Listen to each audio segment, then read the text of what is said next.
As-tu déjà eu l'impression de prétendre être quelqu'un que tu n'es pas au fond de toi? T'es-tu déjà regardé dans le miroir et t'es-tu demandé, avec une brutalité honnête, ai-je vraiment confiance en moi? Ou est-ce que je fais juste semblant pour que ça paraisse ainsi? La plupart des gens n'ont pas confiance en eux. Ils ont une façade, une armure de mots sûrs, de postures répétées, de phrases motivantes qui sonnent bien, mais qui ne signifient rien quand tout s'effondre. La vraie confiance, très peu en ont. Parce que la vraie confiance ne vient pas de la façon dont on te voit, ni de ce que tu as, ni de ce que tu accomplis. La vraie confiance naît dans le silence, quand il n'y a personne autour. Et pourtant, tu ne te trahis pas. Et voici la vérité inconfortable. Le monde ne te doit rien. Personne ne viendra te sauver. Personne ne te donnera la permission d'être qui tu es. Personne ne te validera constamment. Si tu attends l'approbation, tu vivras comme un esclave. Si tu attends le moment parfait, tu mourras en attendant. C'est pourquoi aujourd'hui je ne suis pas là pour te parler joliment. Je ne suis pas là pour te gonfler avec des phrases de croix en toi pendant que tout s'effondre à l'intérieur. Aujourd'hui, nous allons aller à la racine. Nous allons parler de confiance depuis le terrain où elle se construit réellement. Le chaos, le doute, la peur, la frustration. Nous allons parler d'une confiance qui ne crie pas, qui ne s'exhibe pas, qui n'a pas besoin de public. Une confiance qui se forge quand tu ne peux plus te mentir. Et pour cela, nous allons utiliser le stoïcisme. Non pas comme une idée élégante, mais comme un outil brutal. Parce que le stoïcisme ne te caresse pas. Il te réveille, il te secoue, il te force à prendre le contrôle de la seule chose que tu peux contrôler. Toi, tes pensées, tes actions, tes valeurs. Dans cette vidéo, tu recevras 8 leçons. Ce ne sont pas des conseils pour te sentir mieux. Ce sont des principes pour devenir plus fort. Je ne vais pas te les vendre comme magiques. Je vais te les donner pour ce qu'ils sont, des armes, pour rompre avec la version faible, dépendante et vide que le monde t'a appris à être. Alors écoute attentivement. N'applaudis pas mentalement. Applique, entraîne-toi, et quand tu le feras, tu le remarqueras. Non pas parce que les gens le diront, mais parce qu'enfin, pour la première fois, tu vas marcher avec toi sans peur, sans culpabilité, sans masque. Brise la chaîne invisible. Tu n'es pas né attaché, mais tu as appris à vivre enchaîné. Et le pire, c'est que les chaînes qui pèsent le plus ne se voient pas.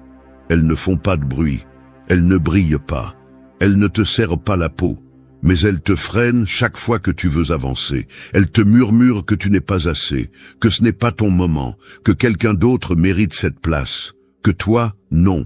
C'est la chaîne invisible, celle que tu as fabriquée toi-même au fil des ans. Faite d'opinions que tu as absorbées sans les remettre en question, de regards qui t'ont appris à douter de toi, d'échecs mal digérés et de silences remplis de peur. Et non, ce n'est pas de ta faute, si tu l'as créée. Mais c'est ta responsabilité de la briser. Tu veux de la confiance réelle? Alors commence par là. Arrête de penser que tu as besoin de devenir quelqu'un d'autre pour mériter du respect. Arrête d'attendre que le monde te dise qu'il est sûr de bouger. Cela n'arrivera pas. Le monde ne va pas te libérer. Parce que le monde préfère que tu continues à obéir, que tu continues à te taire, que tu continues à douter. Le stoïcisme dit que l'être humain est libre par nature. Mais cette liberté n'est pas un cadeau, c'est une conquête. Et elle se conquiert par l'action consciente, pas par des fantasmes mentaux. Il ne suffit pas de te dire que tu es libre. Tu dois agir comme si tu l'étais, même si tu as peur, même si tout tremble en toi. Épictète, un esclave devenu sage, l'a dit clairement. Ce ne sont pas les choses qui nous affectent, mais l'opinion que nous avons d'elles. Et tu as des opinions qui sont de véritables entraves. Tu penses que tu ne peux pas, que tu ne sais pas, que tu vas échouer. Et au lieu de rire au visage de ces voix, tu leur obéis comme un chien bien dressé. Briser la chaîne invisible ne consiste pas à crier que tu es libre. Il s'agit de faire ce que tu sais que tu dois faire, même si tu as encore peur. Il s'agit de dire ce que tu penses, même si cela dérange. De quitter cet endroit où tu ne grandis plus, même si tu n'as pas un plan parfait. De choisir ce qui te renforce, même si cela fait mal au début. La confiance n'est pas l'absence de peur. c'est l'action, malgré la peur. Et la seule façon de commencer à grandir en toi est de montrer, par des actes, que tu ne vas plus obéir à ces voix qui t'enchaînent. Alors pose-toi une question brutale. À quoi obéis-tu aujourd'hui qui te maintient enchaîné? À l'opinion de quelqu'un qui ne respecte même pas sa propre vie? À un standard de succès que tu ne comprends même pas? À la peur de ne pas être assez, alors que tu as déjà prouvé plus d'une fois que tu peux? Briser la chaîne invisible est un acte de guerre contre ta version domestiquée. Et oui, ça va faire mal. Parce que quand tu coupes une chaîne, une partie de toi s'en va aussi. La partie qui se contentait, la partie qui se cachait, la partie qui existait seulement pour plaire. Mais ce qui reste après, c'est le feu. C'est la présence. C'est une voix qui ne se tait plus sous la pression. C'est une confiance qui n'a besoin ni de permission ni d'applaudissements. C'est ça, la vraie liberté.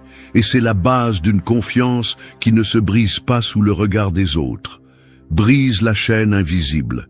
N'attends pas de te sentir prêt. Fais-le maintenant. Parce que chaque jour que tu repousses, la peur grandit, et chaque pas que tu fais, même petit, la peur recule. C'est ainsi que la confiance commence à se construire, par une coupure nette, une rupture réelle, un plus jamais ça. Et ensuite marcher, même si ça fait mal, même si c'est lourd, même si ça tremble, mais marcher libre. Quand tu comprends que personne n'a l'autorité de te donner du courage, que tu l'as déjà, mais il est endormi, rouillé, caché sous des couches d'obéissance, de peur, de fausse humilité.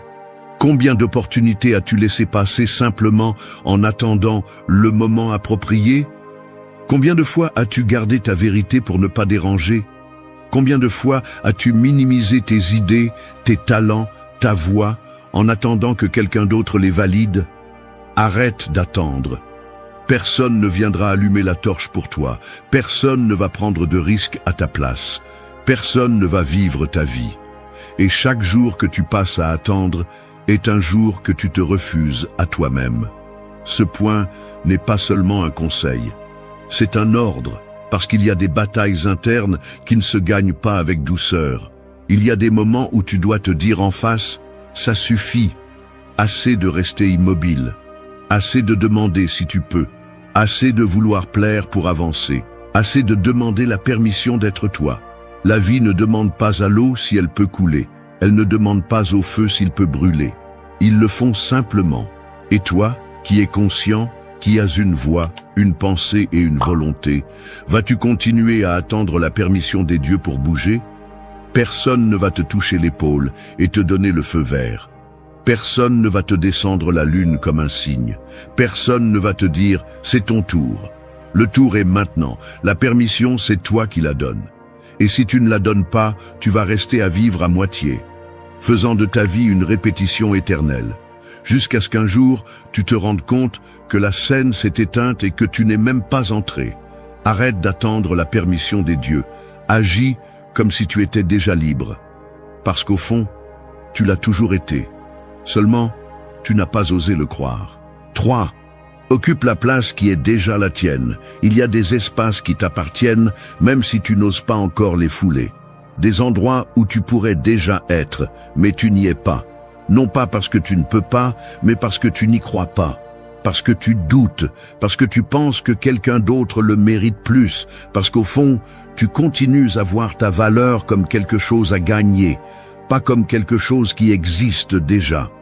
Et non, il ne s'agit pas d'arrogance, il ne s'agit pas de se croire supérieur, il s'agit de reconnaître ce qui est déjà à toi par droit d'effort, de conscience, de travail interne. Mais cette place ne t'est pas donnée, elle ne t'est pas accordée, elle se prend. Et elle se prend avec présence, avec courage, avec décision. Beaucoup de personnes passent leur vie à attendre d'être invitées. Elles veulent s'asseoir à la table, mais seulement si quelqu'un leur dit que c'est bien. Comme si la validation d'autrui était une clé qui ouvre leur potentiel. Et ils ne le voient pas. Mais chaque fois qu'ils font cela, ils se font petits. Ils se courbent. Ils se rétrécissent pour rentrer dans un moule qu'ils n'ont même pas choisi. Occupe la place qui est déjà la tienne. pas celle qu'on t'a donnée, pas celle qu'on t'a permise, celle que tu sais, au fond, qui te correspond. Cet espace où tu peux parler clairement, agir avec intention, vivre avec sens. Cet endroit où tu ne fais pas semblant, tu n'imites pas, tu ne demandes pas la permission. Le stoïcisme ne parle pas de briller, il parle d'être ferme, d'être qui tu es sans trembler, de marcher sans regarder si les autres approuvent le pas. Marc Aurèle n'a pas écrit pour être admiré. Il a écrit pour se rappeler encore et encore que l'empereur était aussi humain, que le vrai pouvoir n'est pas dans le poste, mais dans la clarté, dans la cohérence, dans la capacité de se tenir même quand le monde entier pousse contre. Et toi, combien de temps encore vas-tu te refuser ce qui est déjà à toi? Combien de fois encore vas-tu reculer pour laisser passer quelqu'un d'autre en premier? Combien de fois encore vas-tu regarder de l'extérieur en pensant que ce n'est pas encore ton moment? Cette place que tu désires tant occuper n'est pas atteinte quand tu te sens prêt. Elle est atteinte quand tu oses agir comme si tu l'étais déjà. Non pas parce que tu fais semblant, mais parce que tu as besoin de te rappeler que tu n'es pas moins, que tu l'as déjà en toi, qu'il ne reste plus qu'à le prouver. Mais occuper ta place n'est pas confortable. Cela nécessite de la présence. Cela nécessite d'arrêter de s'excuser d'exister. Cela nécessite de supporter les regards, les jugements, l'inconfort d'être toi sans filtre. Cela nécessite que tu en aies assez de te cacher, que tu en aies assez d'être le second dans ta propre vie. Et tu sais quoi? Tout le monde ne l'acceptera pas. Il y aura ceux qui seront mal à l'aise, ceux qui diront que tu as changé, que tu es devenu arrogant, que tu n'es plus le même, et ils auront raison. Tu n'es pas le même, parce que tu as enfin décidé d'arrêter de mendier de l'espace et de commencer à l'habiter. La confiance ne se construit pas seulement avec des mots, elle se construit avec du territoire, avec chaque pas que tu fais fermement, avec chaque fois que tu décides de ne pas baisser la tête, avec chaque moment où tu choisis d'être toi, même quand l'environnement te pousse à te rétrécir.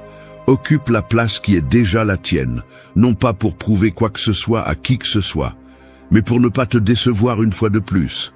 Parce qu'au fond, tu sais quand tu fuis toi-même, et tu sais aussi quand enfin tu as décidé de rester. 4. Respire comme celui qui domine la tempête. Quand tout s'agite, la première chose que l'on perd est la respiration. L'esprit court, le cœur s'accélère, le corps se tend. Et toi, qui voulais garder le contrôle, tu finis par être emporté par l'émotion. L'anxiété prend le volant, la colère crie, la peur paralyse, et tout à coup, tu n'agis plus avec intention. Tu réagis comme un animal effrayé. Le monde ne va pas se calmer pour toi. Il ne va pas s'arrêter parce que tu es en train de t'effondrer de l'intérieur. La tempête va continuer, elle va frapper plus fort, elle va te secouer, te tester, t'exiger. Tu ne peux pas contrôler cela, mais tu peux contrôler comment tu te tiens face à elle. Respirer. Cela semble insignifiant, mais c'est une arme, une qui, si tu sais l'utiliser, peut te redonner le pouvoir même au milieu du chaos. Ce n'est pas seulement inspirer et expirer, c'est dire au corps, ici, c'est moi qui commande. C'est te rappeler que tu n'es pas à la merci de tes impulsions, que tu n'es pas une victime de ton anxiété, que tu peux choisir comment répondre. Les stoïciens savaient cela sans avoir besoin d'études modernes. Ils savaient que le corps répond à l'esprit, mais aussi que l'esprit peut être piraté à travers le corps. Et la respiration est la première entrée. Quand tu contrôles ta respiration, tu reprends la barre. Tu cesses d'être l'esclave du moment et tu en deviens le maître. La plupart perdent cette bataille sans même savoir qu'elle existe. Ils réagissent sans réfléchir. Ils crient sans raison. Ils se noient dans leurs propres émotions. Ils se détruisent parce qu'ils ne s'arrêtent pas une seconde, parce qu'ils ne respirent pas, parce qu'ils n'attendent pas. Parce que oui, parfois, il suffit d'attendre.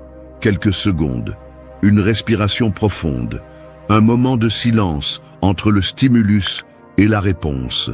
Respire comme celui qui domine la tempête, pas comme celui qui fuit, pas comme celui qui supplie.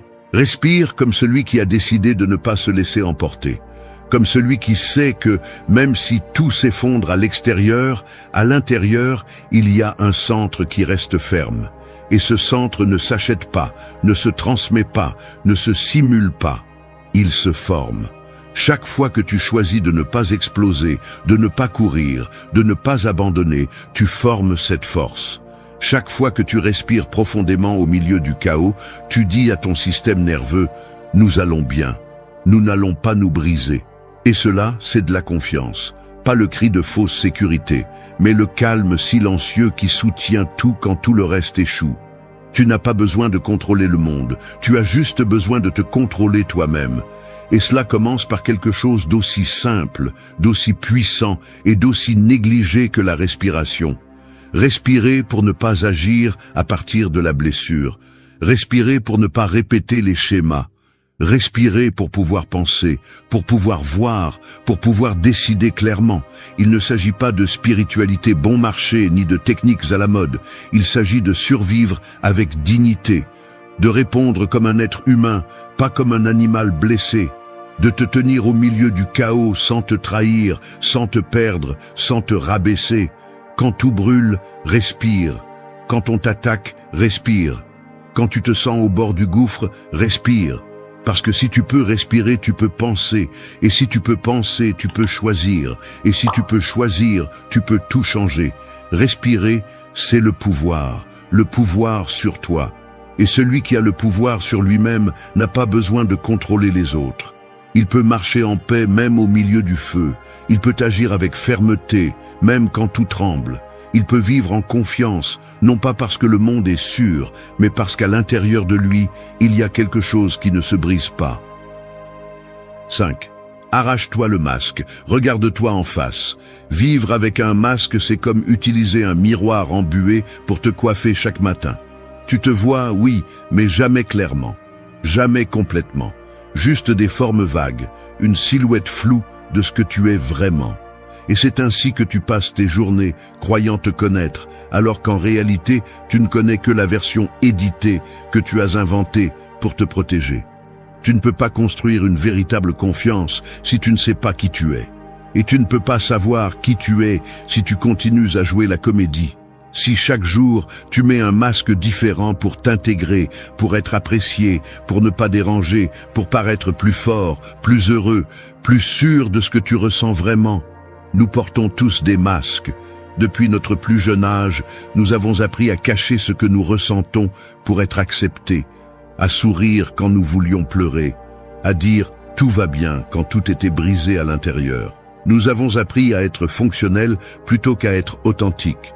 Et le pire, c'est que nous l'avons fait si bien que nous avons fini par croire que ce masque, c'était nous.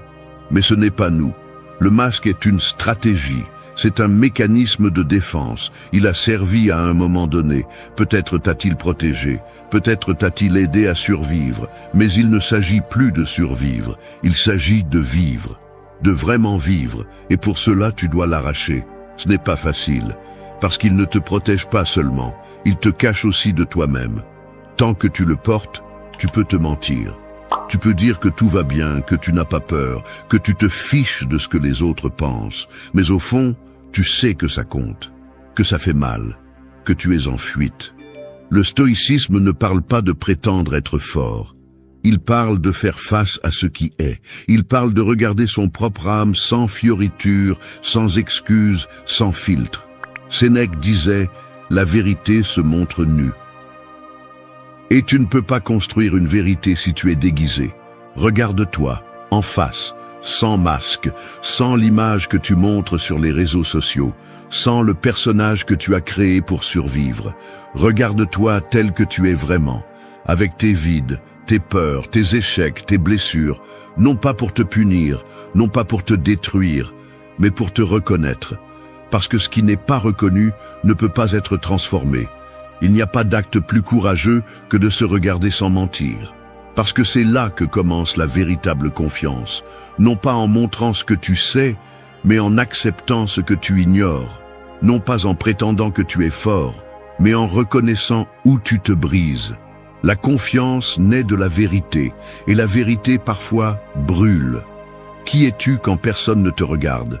Qu'est-ce que tu tais par peur que cela change la façon dont on te voit? Quelle partie de toi caches-tu parce que tu penses qu'elle n'est pas suffisante? C'est là que se trouve le point de départ. C'est là que tu dois aller. Arrête de jouer. Arrête de répéter des phrases que tu ne ressens pas. Arrête de sourire par politesse quand ce dont tu as besoin est de crier. Arrête de porter la peau des autres pour marcher parmi eux. Ta confiance ne grandira pas sur une scène. Elle grandira lorsque tu oseras en descendre. Regarde-toi en silence. Regarde-toi avec crudité. Et ensuite, commence à te reconstruire à partir de là, à partir de la vérité, à partir de l'inconfort, à partir de ce que tu as toujours voulu cacher. Parce que quand tu n'as plus rien à cacher, tout ce que tu fais est réel. Et quand c'est réel, c'est solide. Et quand c'est solide, ça ne se brise pas facilement. Arrache-toi le masque. Regarde-toi en face. N'attends pas d'être prêt. Fais-le simplement. Parce que tant que tu continueras à jouer, tu continueras à douter. Mais quand tu commenceras à être, même si ça fait mal, quelque chose en toi va se réveiller. Et ce qui se réveille n'a pas besoin de validation. Il a juste besoin d'espace. Et cet espace est à toi. 6. Marche sur le sol même s'il tremble. Marcher sur un sol qui tremble demande plus de caractère que de technique. C'est comme traverser un pont suspendu qui bouge à chaque pas, sachant qu'il n'y a pas de filet en dessous. Chaque fibre de ton corps veut reculer, s'accrocher à la sécurité, au terrain connu. Mais tu sais que si tu fais un seul pas ferme, même si tout tremble en toi, il n'y a plus de retour en arrière. C'est ça le courage. Et c'est là que naît la véritable confiance. Le problème n'est pas que le sol tremble. Le problème est que tu penses que tu dois attendre qu'il se calme pour avancer. Et il ne va pas se calmer. La vie n'est pas stable. Elle n'est pas conçue pour que tu te sentes en sécurité. Elle est conçue pour te mettre à l'épreuve, pour tester si ce que tu dis croire est vraiment soutenu quand les choses bougent. Le stoïcisme le rend clair. Tu ne peux pas contrôler les circonstances, seulement ta réponse.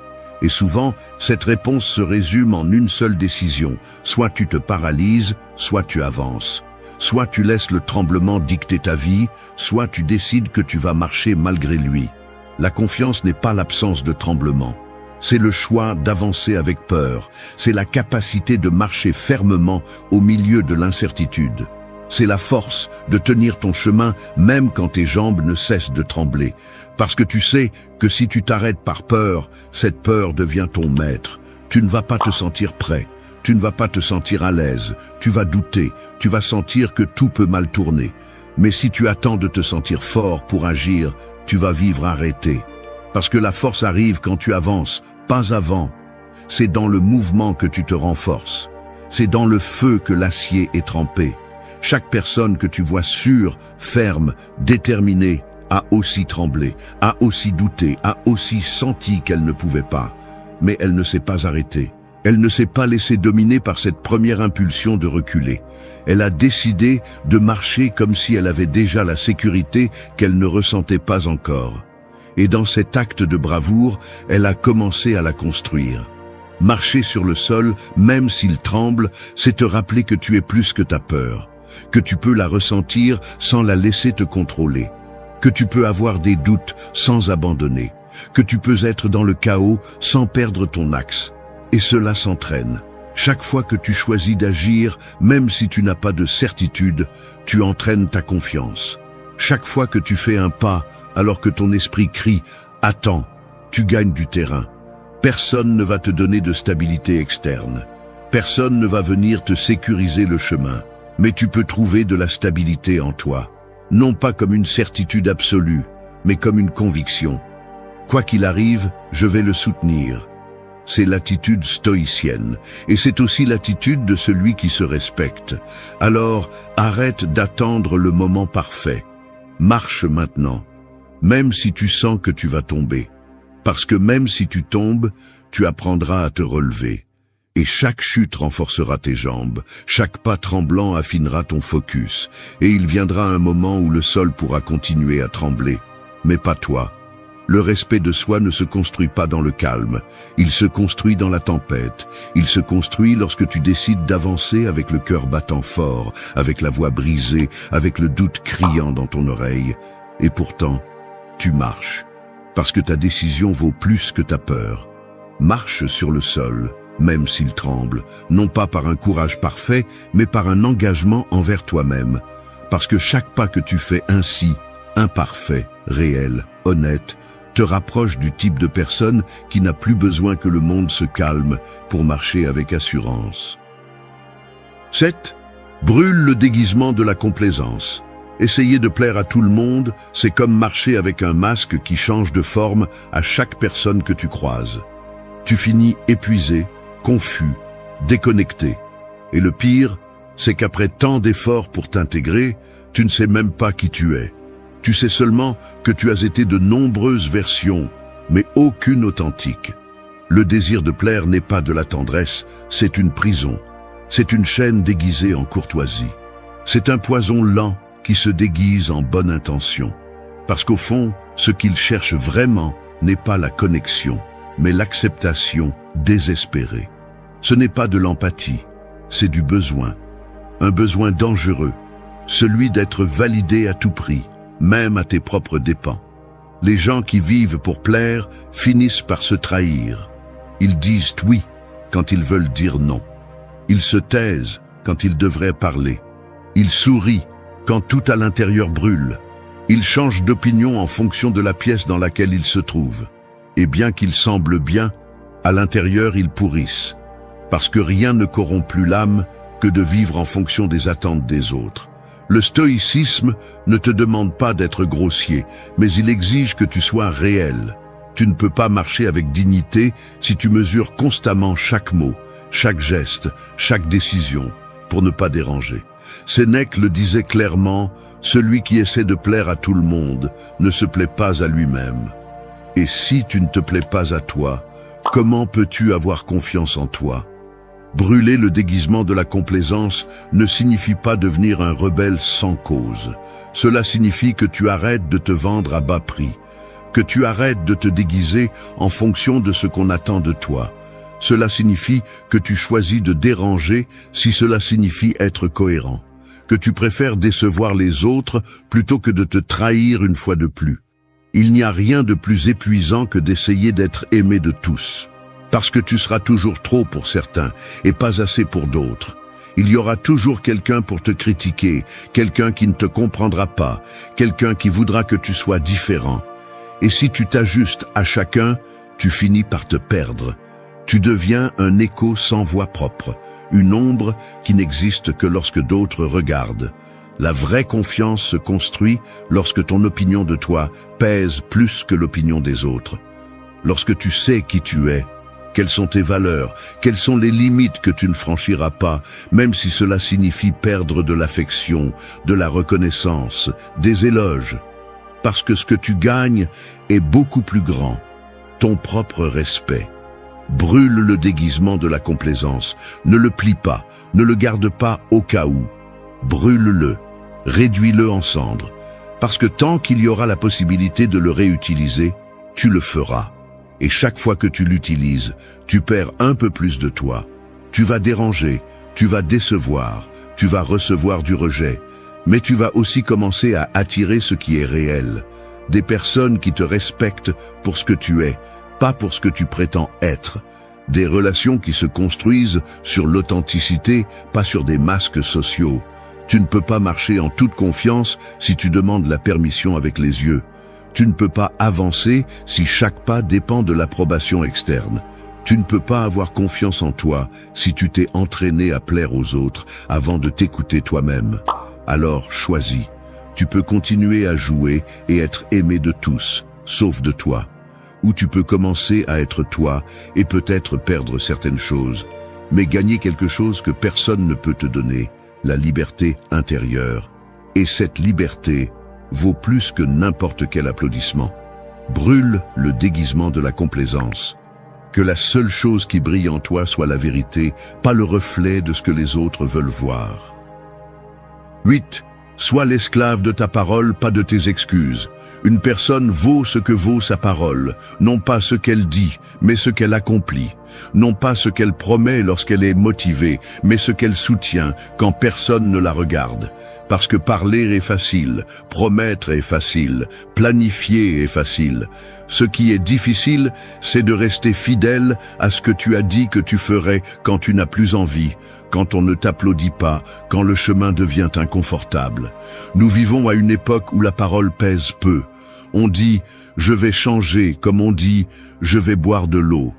On jure un engagement et on le rompt au premier obstacle.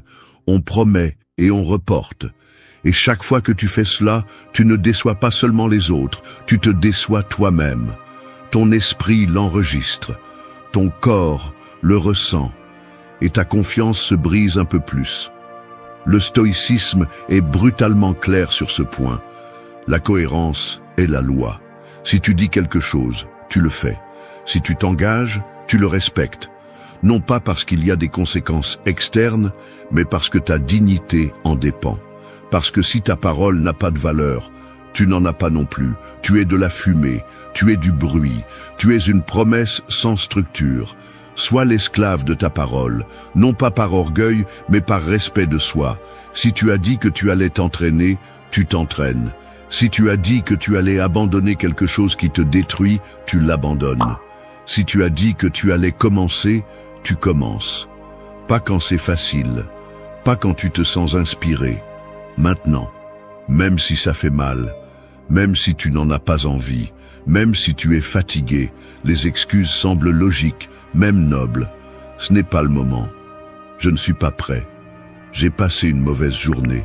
Mais une excuse n'est qu'un mensonge bien maquillé. Et si tu vis en y croyant, tu finis par entraîner ton cerveau à te faire défaut, à t'abandonner, à te trahir avec des arguments rationnels. Tu ne peux pas faire confiance à quelqu'un qui a toujours une excuse. Et cela s'applique aussi à toi. Tu ne peux pas te faire confiance si tu ne respectes pas ce que tu dis. Si tu te promets des choses que tu ne respectes jamais. Si tu fais des accords avec toi-même et que tu les brises comme s'ils ne signifiaient rien. Parce qu'ils signifient quelque chose. Ils sont la base de ton intégrité, de ton pouvoir, de ta structure. Tu n'as pas à promettre quoi que ce soit à personne. Mais si tu te promets quelque chose à toi-même, respecte-le. Parce que tu n'entraînes pas la discipline, tu entraînes le respect. Tu construis ou détruis ta crédibilité personnelle avec chaque action, chaque décision, chaque excuse ou accomplissement. Et il ne s'agit pas d'être parfait. Il s'agit d'être ferme, de comprendre que la confiance ne naît pas de se motiver tous les jours. Elle naît de te voir accomplir, de dire « je vais le faire » et de le faire, encore et encore, jusqu'à ce que ce ne soit plus un doute, mais une partie de ce que tu es. Être l'esclave de ta parole, c'est faire de ton engagement une loi, pas une option, pas un caprice. Quelque chose que tu fais même si tu n'en as pas envie, parce que tu sais qu'à chaque fois que tu accomplis, tu te renforces. Et chaque fois que tu te justifies, tu t'affaiblis. Au final, ce que tu construis dans la vie repose sur ce que tu construis en toi. Et si en toi règne l'incohérence, l'auto-tromperie et la procrastination, aucun succès ne peut combler ce vide. Fais de ta parole un contrat. Et fais de toi le genre de personne qui le respecte sans surveillance. Parce que si tu peux te faire confiance, tu n'as plus besoin que le monde te le dise. Tu n'as plus besoin de rappels externes. Tu n'as plus besoin d'excuses. Tu as quelque chose de plus fort. Tu as de l'honneur. Et l'honneur ne se proclame pas, il se pratique tous les jours, à chaque décision, à chaque pas, à chaque fois que tu choisis d'être l'esclave de ta parole et non de tes excuses. Merci d'être resté jusqu'à la fin de la vidéo. Si vous avez tout vu, commentez « Je suis stoïcien » comme notre signe secret, indiquant que vous êtes un véritable apprenant du stoïcisme. La vie ne demande pas la permission pour te frapper. Elle ne te prévient pas quand elle va t'arracher quelque chose que tu aimes, ni ne s'excuse quand elle te jette au sol. La douleur n'arrive pas avec une explication. L'adversité ne demande pas si tu es prêt. Elles apparaissent simplement. Et quand elles le font, il y a deux chemins. Te laisser briser ou les utiliser pour te reconstruire plus fort. Cette vidéo n'est pas pour ceux qui cherchent du réconfort vide ou de belles phrases de dépassement de soi. Elle est pour ceux qui en ont assez de souffrir en silence, pour ceux qui ont compris que personne ne viendra les sauver, pour ceux qui savent, même si ça fait mal, que la vie n'est pas juste, mais qui sont quand même prêts à regarder la souffrance dans les yeux et à lui dire « je ne vais pas abandonner ». Le stoïcisme n'est pas une philosophie de bibliothèque. C'est un outil de guerre, une façon de penser conçue pour survivre au chaos, à la douleur et à la perte. Les stoïciens ne niaient pas la souffrance, ils lui faisaient face. Ils ne fuyaient pas la douleur, ils l'utilisaient. Ils ne se plaignaient pas du destin, ils l'acceptaient et le modelaient à leur avantage. Aujourd'hui, je veux que tu écoutes 9 leçons. 9 vérités inconfortables, oui, mais nécessaires. Je ne te promets pas un soulagement immédiat, je te promets des outils réels. Et si tu les utilises, si tu les fais partie de ta vie, je te garantis une chose, la douleur sera toujours là, mais elle ne te contrôlera plus. Parce que maintenant tu vas comprendre ce que les stoïciens savaient depuis des siècles. Ce qui importe n'est pas ce qui t'arrive, mais ce que tu fais avec. 1. Transforme ta blessure en un champ d'entraînement. Il y a des moments dans la vie qui font tellement mal qu'ils laissent des cicatrices que même le temps n'efface pas. Une perte, une trahison, un échec écrasant, une période où tu as senti que le monde entier était contre toi. Et c'est normal que ça fasse mal. Ce qui n'est pas normal, c'est de rester là. On ne choisit pas de souffrir, mais on choisit ce qu'on en fait. Il y a ceux qui deviennent des victimes éternelles de leur passé, et il y a ceux qui utilisent cette même douleur comme carburant pour se transformer. Tu décides de quel côté tu es. La blessure peut être une excuse ou un point de départ. Les stoïciens ne te diraient pas d'ignorer la douleur ou de la déguiser avec des phrases creuses. Ils te diraient de la regarder sans cligner des yeux, de la disséquer, de comprendre pourquoi elle te fait tellement mal. Et ensuite, de la transformer en ton champ d'entraînement. Chaque fois que tu te brises, on te montre tes limites. Et c'est précisément à ce point de rupture que commence la véritable pratique. La trahison te fait-elle mal? Alors, travaille ta confiance en toi, pas en les autres. La perte te submerge-t-elle? Apprends à lâcher ce qui n'a jamais vraiment été à toi. L'échec te consume-t-il? Redéfinis ta définition du succès. Parce que si la douleur ne te transforme pas, elle te lie. Et si tu ne la transformes pas en maître, elle devient bourreau. C'est ainsi que les stoïciens la voyaient. Non pas comme une punition, mais comme une opportunité. Non pas comme un obstacle, mais comme le terrain idéal pour tester de quoi tu es fait. Mais cela ne s'obtient pas par la pensée magique ou les livres d'auto-assistance. Cela s'obtient en affrontant ta blessure comme si tu entrais dans une salle d'entraînement. Avec intention, avec discipline, avec l'envie de sortir plus fort que tu n'es entré. Je ne te dis pas d'ignorer la douleur, je te dis de l'utiliser. Que tu te tiennes devant le miroir avec toutes tes fissures exposées et que tu dises « c'est ici que je commence à me reconstruire ». Parce que cette blessure qui aujourd'hui semble être ta faiblesse, si tu l'affrontes avec courage, demain sera la preuve vivante de ta force. Tu ne vas pas changer ce qui s'est passé, personne ne le peut. Mais tu peux décider que ton histoire ne se termine pas à cette scène, que cet événement ne sera pas ton identité, mais ton origine, l'endroit où tout a commencé. Et non, ce n'est pas facile, il ne s'agit pas de se sentir mieux, mais de devenir meilleur. Il s'agit d'arrêter de demander à la vie d'être plus douce et de commencer à te demander d'être plus fort. Alors, chaque fois que tu as mal, souviens-toi de ceci. Cette blessure n'est pas là juste pour te tourmenter. Elle est là pour t'entraîner, pour te montrer ce que tu dois travailler, ce que tu dois lâcher, ce que tu dois renforcer. C'est ton dojo, ton gymnase mental, ton champ de bataille. C'est là que ton caractère est forgé. Et si tu résistes, si tu décides que tu ne vas pas abandonner, alors un jour, tu regarderas en arrière et tu comprendras pourquoi tout faisait si mal. Parce que tu étais en train d'être façonné. 2. Rompe le contrat imaginaire avec la vie. Peut-être que tu ne t'en es pas rendu compte, mais tu portes un contrat que tu n'as jamais signé avec de l'encre, mais que tu agis comme si c'était la loi. Un contrat invisible qui dit que si tu es une bonne personne, les choses doivent bien se passer pour toi. Que si tu fais des efforts, la vie te récompensera. Que si tu aimes, on t'aimera de la même manière. Que si tu fais ce qui est juste, tout s'emboîtera comme il se doit. Et tu sais quoi? Ce contrat n'existe pas. Il n'a jamais existé. Tu l'as inventé. On te l'a vendu. Tu l'as assumé parce qu'il était plus confortable de croire que la vie est juste plutôt que d'accepter qu'elle ne l'est souvent pas. Le problème avec ce contrat, c'est que chaque fois que la réalité le brise, parce qu'elle va le briser inévitablement, tu souffres. Non seulement à cause de ce qui se passe, mais aussi parce que tu le prends comme une trahison.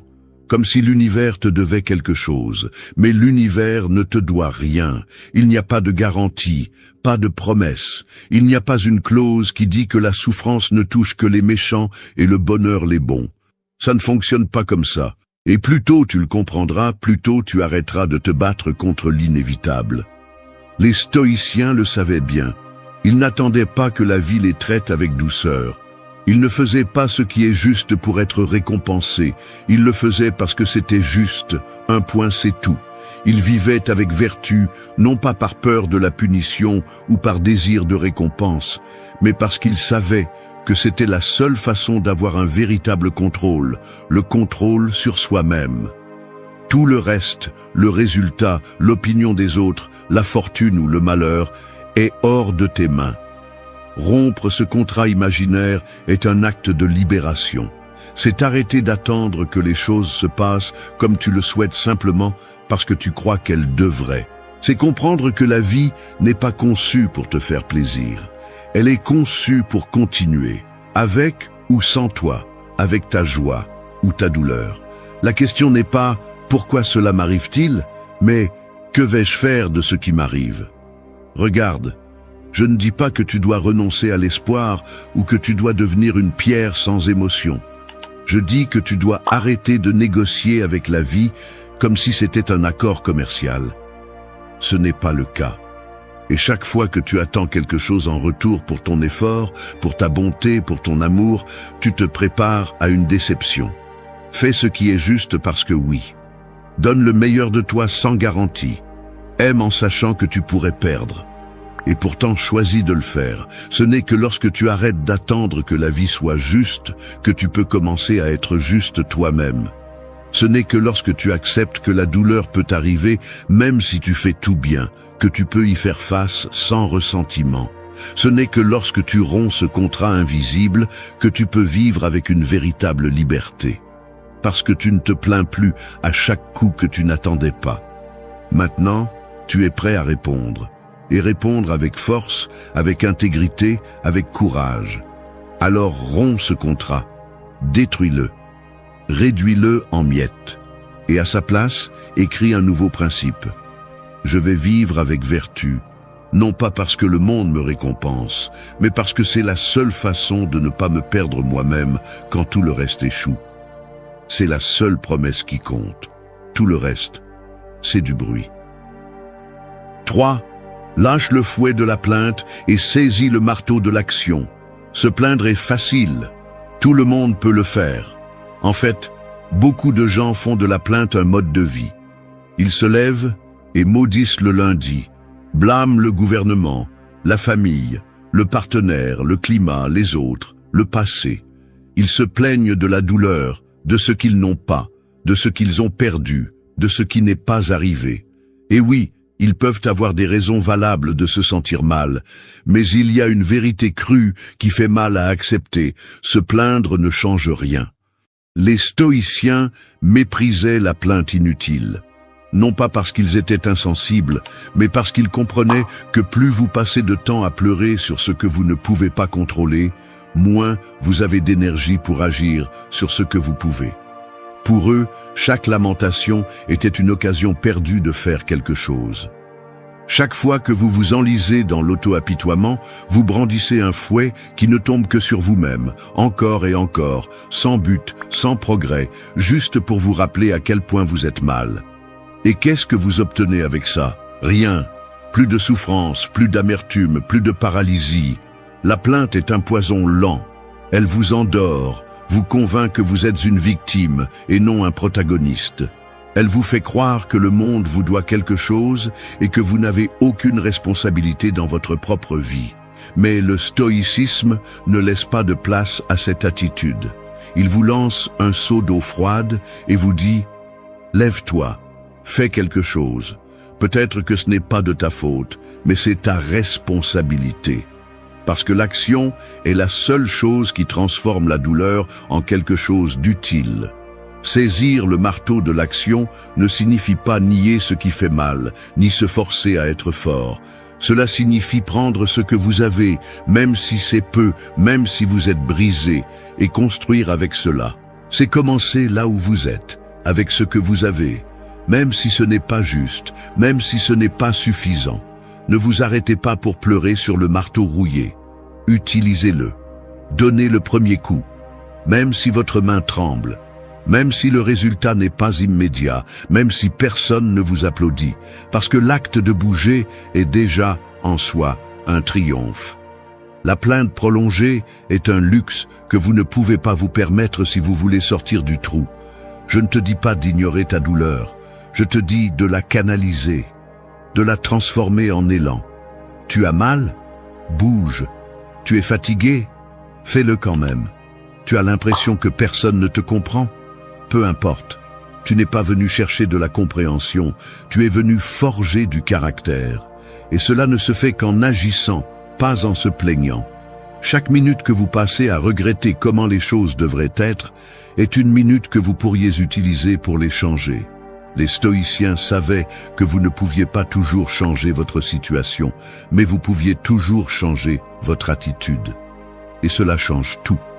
Parce qu'au moment où vous arrêtez de parler de combien vous allez mal et commencez à agir, quelque chose en vous change. Vous n'êtes plus un spectateur. Vous êtes maintenant un combattant. Et cela compte. Cela se ressent. Cela transforme. Alors, lâche le fouet. Arrête de te faire mal avec tes propres mots. Choisis le marteau. Choisis l'action. Même si elle est imparfaite, même si elle fait mal, même si tu te trompes. Parce que tant que tu frappes la pierre, tu es vivant. Tu avances. Tu dis au monde et à toi-même que tu ne vas pas rester à terre. Et cela, dans cette vie, est déjà une victoire. 4. Fais de la douleur ton mentor, pas ton bourreau. La douleur ne demande pas la permission. Elle arrive quand tu t'y attends le moins et s'installe sans demander combien tu peux supporter.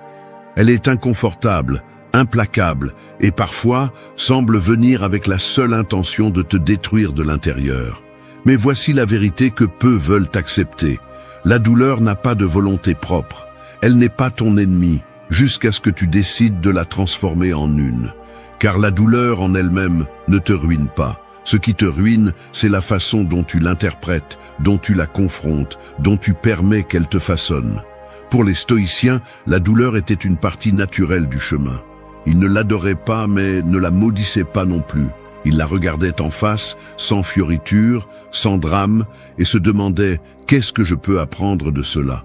C'est la différence entre celui qui transforme la douleur en son bourreau et celui qui la transforme en son maître. Le bourreau te punit, te humilie, te rend plus faible. Le maître te guide, te renforce, te polit. Les deux font mal, mais l'un te lie et l'autre te libère. Peut-être que tu ne peux pas éviter ce qui t'est arrivé. Peut-être que tu n'es pas responsable des blessures que tu portes. Mais tu as le pouvoir de décider ce que tu en fais. Tu peux les utiliser comme une excuse pour te noyer ou comme une leçon pour te relever. Tu peux permettre à la douleur de te fermer, de te remplir de haine, de rancœur, de peur. Ou tu peux choisir de la laisser t'ouvrir les yeux, te réveiller, te forcer à évoluer. Ce n'est pas du romantisme bon marché, c'est la réalité. Parfois, la douleur est la seule chose qui te fait changer. Parce que quand tout va bien, tu ne remets rien en question. Mais quand ça fait mal, là, tu commences à regarder à l'intérieur. Là, tu te demandes qui tu es, ce que tu fais, pourquoi tu restes coincé dans la même chose. La douleur n'est pas l'ennemi. La complaisance l'est. L'habitude de vivre en automatique sans remettre rien en question, sans grandir, sans améliorer. La douleur arrive pour briser cela, pour te faire te sentir mal à l'aise, pour te forcer à te réveiller.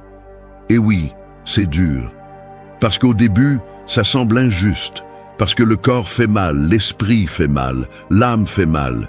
Mais la douleur affine aussi. Elle te rend plus conscient, plus présent, plus humble.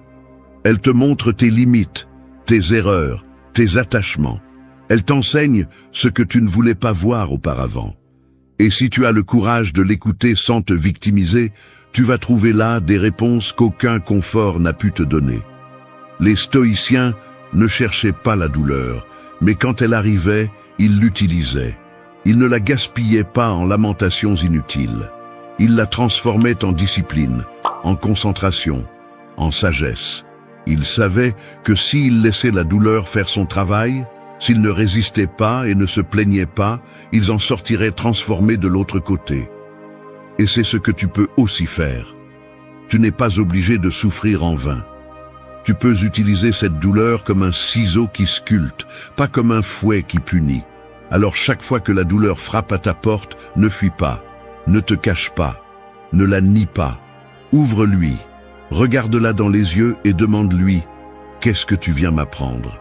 Et alors, écoute, parce que la douleur ne vient pas pour te détruire, elle vient pour te révéler. Et si tu la laisses vraiment, elle peut être le maître le plus brutal, mais aussi le plus honnête que tu aies jamais eu. Fais de la douleur ton mentor, parce que si tu ne le fais pas, tôt ou tard, elle deviendra ton bourreau. 5. Souviens-toi de ta date de péremption. Tu vas mourir. Et non, ce n'est pas une menace ni une tentative bon marché de te faire peur. C'est un fait.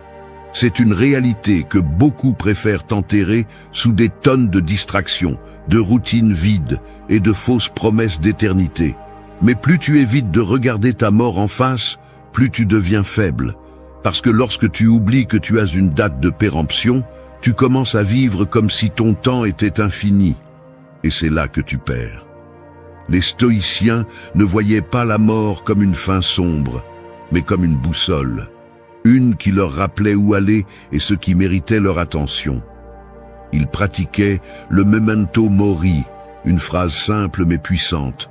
Souviens-toi que tu vas mourir, non pas comme un culte de la souffrance, mais comme une invitation à vivre avec plus d'intention, plus d'urgence, plus de vérité. Et toi, combien de temps as-tu passé à tout remettre à plus tard?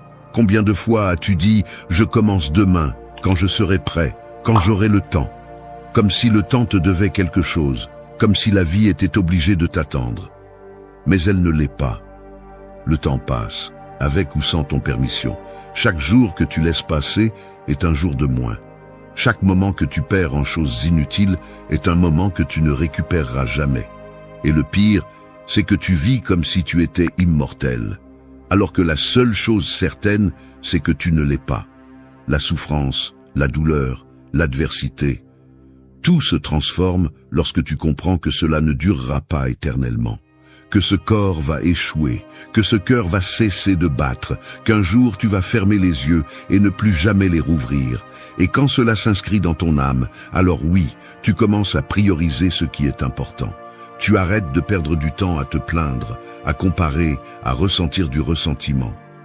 Parce que tu comprends que tu n'as pas de temps pour ça. Tu as une vie, une seule. Et chaque seconde compte. Épictète disait que nous ne devrions pas nous comporter comme si nous allions vivre 1000 ans, parce que tu ne vas pas vivre 1000 ans. Tu ne sais pas si tu verras même le mois prochain. Et il ne s'agit pas de vivre dans la peur. Il s'agit de vivre avec conscience, de regarder le calendrier et de savoir qu'un jour, tôt ou tard, ton nom sera gravé sur une pierre tombale. Et la seule chose qui comptera, c'est ce que tu as fait avec le temps qui t'a été donné. Qu'as-tu construit? Qui as-tu aimé?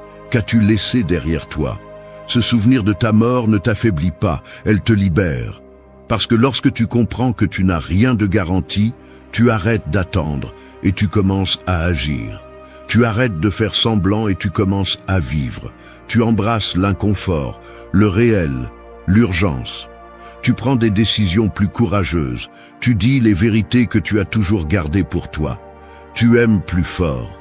Et tu laisses aller plus vite tout ce qui ne vaut pas la peine, parce que tu sais que tu n'es pas ici pour toujours.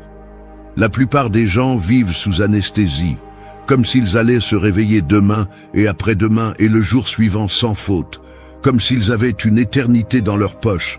Mais tu n'es pas la majorité, tu ne veux plus perdre de temps. Tu es ici pour te rappeler que tu es en vie et que ce miracle ne dure pas éternellement.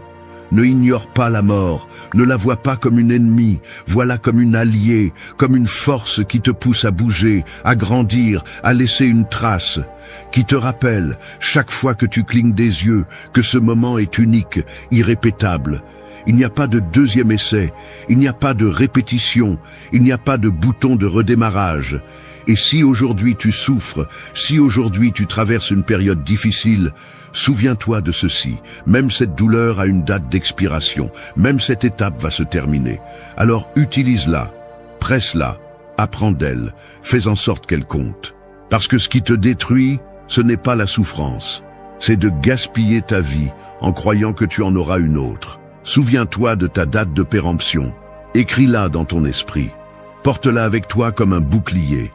Et chaque fois que tu te sens perdu, regarde-la et demande-toi, est-ce que je vis aujourd'hui comme si c'était le dernier jour?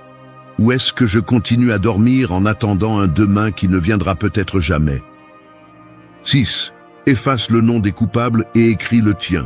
Il est facile de pointer du doigt, de blâmer tes parents, le système, ton ex, ton patron, ton enfance, la malchance.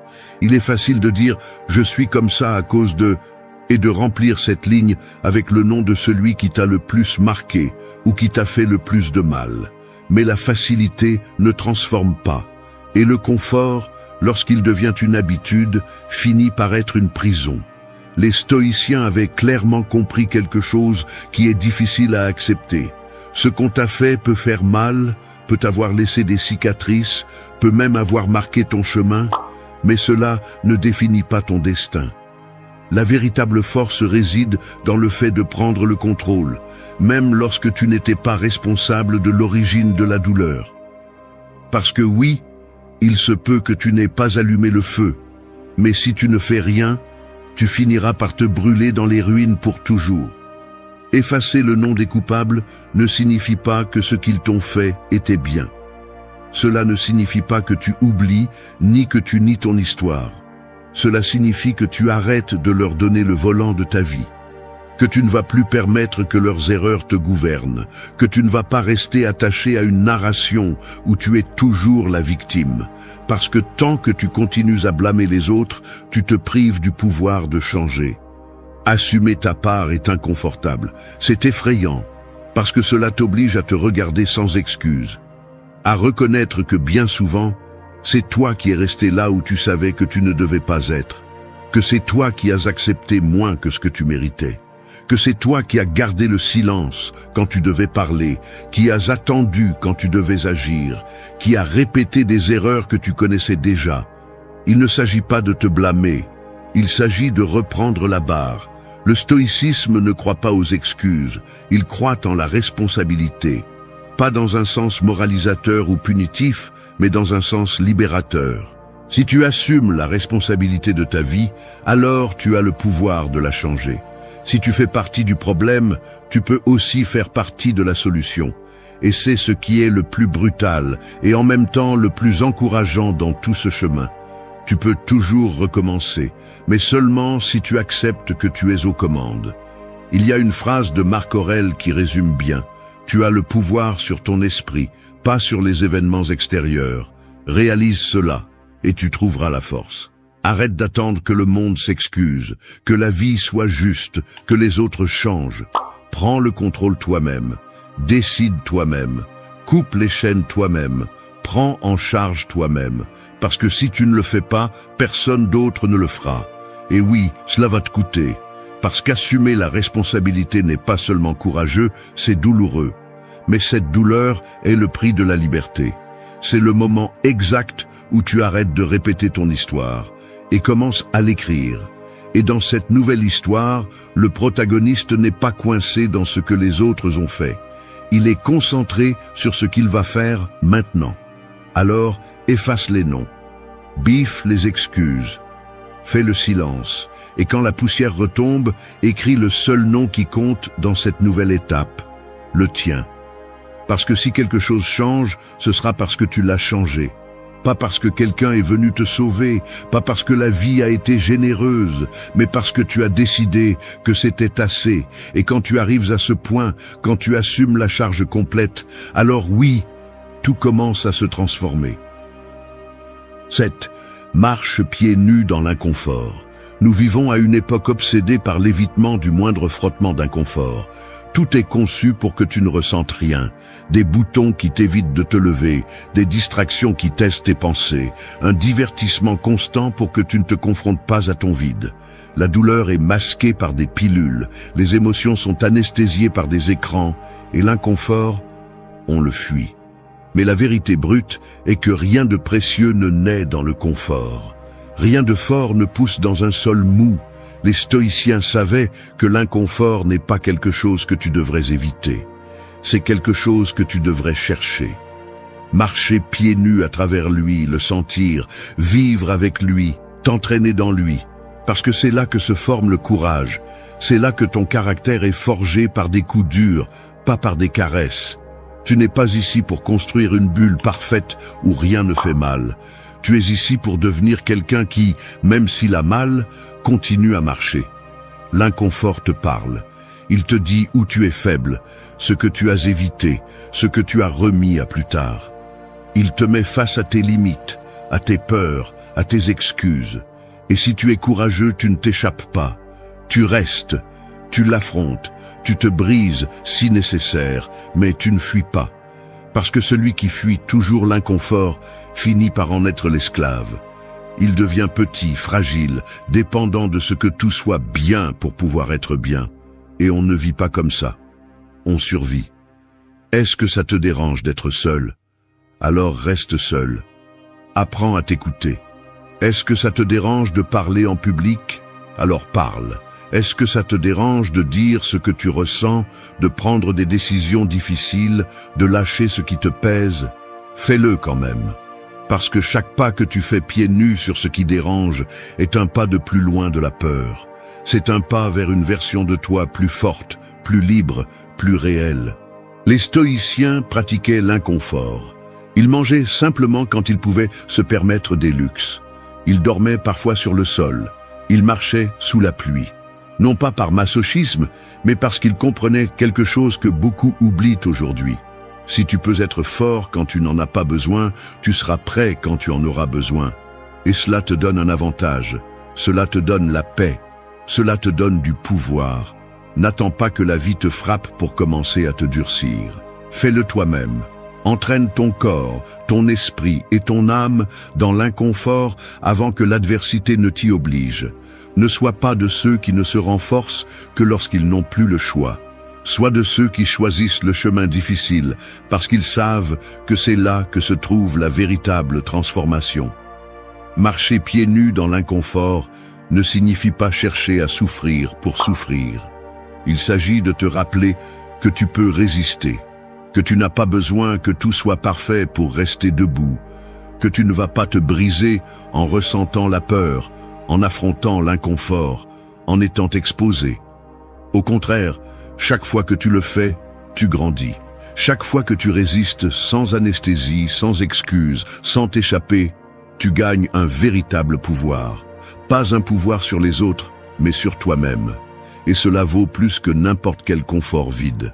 Alors ne te cache pas, ne cherche pas des raccourcis doux, marche fort même si ça fait mal, marche pieds nus même si tu te blesses. Parce que plus tu apprends à te mouvoir dans l'inconfort, moins il a de pouvoir sur toi. Et viendra le jour où le monde se secouera, où tout s'effondrera. Et toi, tu resteras debout. Parce que tu as déjà été là avant, parce que tu t'es entraîné, parce que tu as décidé que ta force ne dépendrait pas de ce que tout soit confortable, mais de ce que tu sois prêt pour ce qui vient. 8. Écoute le rugissement du silence. Nous vivons entourés de bruit. Toute la journée, à toute heure, notifications, opinions, musique, vidéos, commentaires, critiques, exigences. Le bruit ne s'arrête jamais, et ce n'est pas un hasard. C'est un piège parfaitement conçu pour que tu ne sois jamais seul avec toi-même. Parce que quand tout s'éteint, quand le bruit s'en va, le silence apparaît. Et c'est là que beaucoup de gens paniquent. Parce que dans le silence, tu ne peux pas te distraire. Dans le silence, tu t'écoutes, et ce que tu entends n'est pas toujours joli. Le silence est brutal, il te montre tout ce que tu as évité, il te jette à la figure tes décisions, tes contradictions, tes insécurités. Il te force à te regarder sans filtre, sans écran, sans fioriture. C'est pourquoi nous l'évitons autant. C'est pourquoi nous nous précipitons pour remplir chaque espace vide avec plus de stimuli, plus de voix, plus de bruit. Mais il y a quelque chose que les stoïciens savaient et que tu dois aussi te rappeler. Seul dans le silence se révèle l'essentiel. Les stoïciens pratiquaient l'introspection comme un outil quotidien. Marc Aurèle, empereur de Rome, s'asseyait pour écrire ses pensées, ses doutes, ses peurs, sans besoin d'applaudissements ni de validation. Il ne le faisait pas pour les autres. Il le faisait pour se comprendre lui-même. Parce que la maîtrise du monde commence par la maîtrise de soi, et cela ne se fait pas dans la distraction. Cela se fait dans le calme. Écouter le rugissement du silence, c'est avoir le courage de tout éteindre et de t'asseoir avec toi-même. Sans excuse, sans masque, sans besoin de montrer quoi que ce soit. Juste toi et tes pensées. Et oui, cela peut faire mal. Cela peut être inconfortable. Cela peut te faire peur de voir ce qui est vraiment à l'intérieur. Mais c'est nécessaire, parce que tu ne peux pas construire une vie solide si tu ne sais même pas qui tu es quand tout l'extérieur s'éteint. L'adversité te laisse souvent en silence de force. Elle te prive de mouvement, de distraction, de faire, et te laisse seul avec ta douleur. Et là, dans cet endroit où il n'y a pas de bruit pour couvrir ce que tu ressens, c'est là que commence la véritable transformation. Ne sois pas effrayé si le silence t'accable. Embrasse-le, écoute-le, parce qu'en lui se trouve la vérité que tu n'as pas voulu affronter. Quand tu apprends à être bien avec toi-même dans le silence, rien ne te perturbe. Quand tu fais du silence une habitude, tu n'as pas besoin de l'approbation de personne. Tu n'as pas besoin de bruit extérieur pour te sentir valide. Tu trouves la paix dans ton propre jugement, la sécurité dans ta cohérence, la force dans ta clarté. Et ce genre de pouvoir, le monde ne te le donne pas, tu te le donnes. Dans un monde où tout le monde crie, avoir la capacité de garder le silence et de t'écouter est une forme de rébellion. Tout ne se résout pas en réagissant, tout ne se guérit pas en parlant. Parfois, la réponse est d'écouter ce que ton âme crie quand tout se tait. C'est le rugissement du silence, fort, brut, non négociable. Le genre de vérité qui n'a pas besoin de volume pour te faire trembler. Alors cherche le silence, fais-lui de la place, non pas comme un luxe, mais comme une nécessité. Éteins les voix des autres pour écouter la tienne, et quand tu la trouves, soutiens le regard, même si ça fait mal, même si ça te montre des parties que tu n'aimes pas, parce que ce n'est que lorsque tu pourras être complètement avec toi-même, sans fuir, sans éviter, sans dissimuler, que tu découvriras la véritable force que tu as en toi. Le silence n'est pas vide, c'est la salle où se forgent les âmes fortes. 9. Brûle les raccourcis, forge le véritable chemin. Tout le monde veut des résultats, tout le monde veut se surpasser, guérir, grandir, gagner, changer sa vie. Mais peu sont prêts à payer le véritable prix. C'est que nous vivons dans la culture du raccourci, du comment y arriver en 3 étapes, du fais ceci et change ta vie en 7 jours, de la méthode infaillible. Nous voulons tout rapidement, tout facilement, tout sans effort. Mais ce qui vient facilement, part facilement, et ce qui coûte, reste. Les stoïciens le savaient bien. Ils ne parlaient pas de formules magiques, ils parlaient de vertu, de discipline, de résistance, de caractère, et cela ne se construit pas avec des raccourcis. Cela se construit en marchant à chaque pas, même lorsque le sol brûle, lorsque l'esprit doute, lorsque le corps demande à abandonner. Cela se construit dans la lenteur, dans la répétition, dans l'invisible. Parce que le réel ne crie pas, ne se vend pas, ne cherche pas d'applaudissements. Il est simplement, brûle les raccourcis, détruis-les, parce qu'ils ne t'emmènent pas là où tu dis vouloir aller. Ils te font croire que tu avances, mais ils te volent la transformation. Ils te donnent des résultats vides, et le plus dangereux, ils t'apprennent à ne pas avoir confiance en toi, mais en des formules externes. Le véritable chemin n'est pas le plus court, c'est celui qui te forme, celui qui t'enseigne, celui qui t'exige tellement que tu n'as pas d'autre choix que de devenir plus fort pour pouvoir le parcourir. Tu ne vas pas guérir en 2 jours, tu ne vas pas surmonter ta douleur avec une vidéo motivante. Tu ne vas pas te lever du jour au lendemain, mais tu peux commencer maintenant. Tu peux faire un pas aujourd'hui, et un autre demain, et un autre après-demain. Et chacun de ces pas va faire mal, oui, mais il va aussi construire quelque chose en toi que aucun raccourci ne pourrait te donner. Une véritable fierté, une force acquise, une identité forgée. Les stoïciens parcouraient ce sentier tous les jours. Ils n'attendaient pas de motivation, ils n'attendaient pas de résultats immédiats. Ils faisaient ce qu'ils devaient faire, peu importe comment ils se sentaient, parce qu'ils savaient que la valeur n'est pas dans le désir de changer, mais dans la persévérance, lorsque tout en toi veut abandonner. C'est ce qui sépare celui qui parle de celui qui transforme vraiment sa vie. Et toi, si tu traverses une période difficile, si tu souffres, si tu sens que tu ne peux plus, ne cherche pas le raccourci. Ne te laisse pas distraire par des solutions faciles. Regarde-le en face. Accepte que le chemin est dur, mais réel, qu'il fait mal, mais transforme, qu'il fatigue, mais forme le caractère, et commence à marcher, même si c'est lent, même si tu trébuches, même si personne ne semble le remarquer. Parce que chaque pas que tu fais sur le véritable chemin vaut plus que 100 pas sur un raccourci sans âme. Rends-toi fort dans le processus.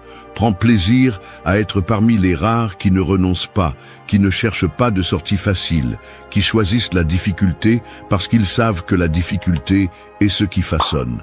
Parce que lorsque tu arriveras, lorsque tu regarderas en arrière et verras tout ce que tu as traversé, tu ne seras pas seulement fier d'être arrivé. Tu seras fier de qui tu es devenu en chemin. Alors arrête de chercher l'astuce. Brûle la carte, forge ton propre chemin, pas à pas, la tête haute et les poings serrés. Non par ego, mais par dignité. Non pour impressionner les autres, mais pour pouvoir te regarder dans le miroir et savoir que tout ce que tu as accompli, tu l'as fait toi-même, sans raccourci, avec vérité, avec feu, avec âme, parce qu'à la fin, le seul chemin qui compte, c'est celui qui te transforme. Merci d'être resté jusqu'à la fin de la vidéo. Si vous avez tout vu, commentez « Je suis stoïcien » comme notre signe secret, indiquant que vous êtes un véritable apprenant du stoïcisme.